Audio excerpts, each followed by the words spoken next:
सबसे इंपॉर्टेंट चीज जो उन्होंने बोली इस ऑफ रिकॉर्ड ब्रीफिंग में कि सीपीईसी अब मर चुका है, खत्म हो चुका है। सीपीईसी को दोबारा स्टार्ट करना बहुत मुश्किल है, लगभग इम्पॉसिबल। लेकिन फिर भी हम चाइनीज के साथ बात करेंगे कि कैसे हो सकता है। इससे क्या पता लगता है? इससे यह पता लगता है कि पाकिस्तान अब अमेरिका से बेटर रिलेशंस बनाना चाह रहा है। क्यों बनाना चाह रहा है?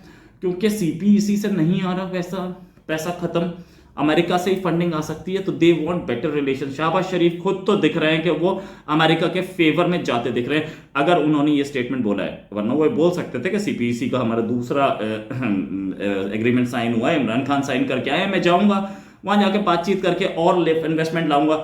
अगर उन्होंने अपने मुंह से बोल दिया कि सीपीईसी अब खत्म हो चुका है, सीपीईसी अब पॉसिबल नहीं है, उन्होंने ये भी बोला कि चाइनीज बहुत नाराज हैं, तो चाइना को सी पैक की जो प्रोग्रेस है उस पर शदीद तहफ़्फ़ुज़ात थे।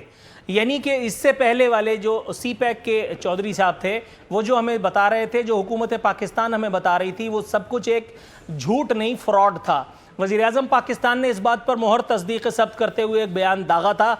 मैं उस डिटेल में जाकर के मुंह का मज़ा आपके और अपने कड़वा नहीं करना चाहता। सी पैक को हम फ़िलहाल फरामोश कर देते हैं। दो नुकात आपकी खिदमत में पेश करता हूँ और फिर अगले मेहमान की जानिब जाऊँगा। आपने कहा अवाम की आमदन में इजाफा किया जाए, ये महंगाई में काबू पाने का एक तरीका है। सर, उसके लिए एक और काम आपको करना पड़ेगा कि पहले वजीरों की आमदन में कमी कर दी जाए।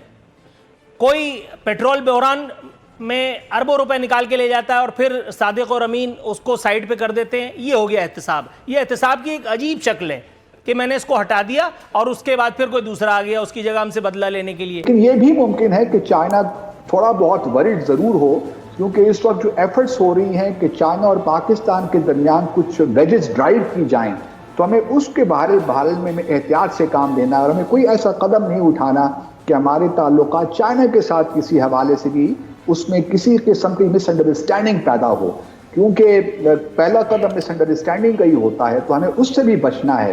तो मैं अभी भी पुरुमीद हूँ कि हम अगर अपने काम ठीक तरीके से कर लें तो चाइना के साथ हमारे ताल्लुकात, मैं नहीं समझता कि ये कोई इतने नाजुक या इतने कमज़ोर हैं कि ये जो फ़ोन कॉल की बात हो रही है शायद हमारे लिए, मैं इसको भी इस तरह इंटरप्रेट भी नहीं करना चाहता फ्रैंकली स्पीकिंग। लेकिन ठीक है, आप तो बहुत एक रिस्पॉन्सिबल और बड़ा कॉशियस आपका रिस्पॉन्स है, लेकिन 2-3 दिन हो गए और ये मुख्तलिफ मीडिया आउटलेट्स में ये चीज़ आई है, तो इस पर चाइनीज़ आर वेरी सेंसिटिव, और ख़ास तौर पर जहाँ उनकी दोस्तियाँ हैं और पाकिस्तान के साथ उन्होंने बहुत ही ज़्यादा साथ दिया है।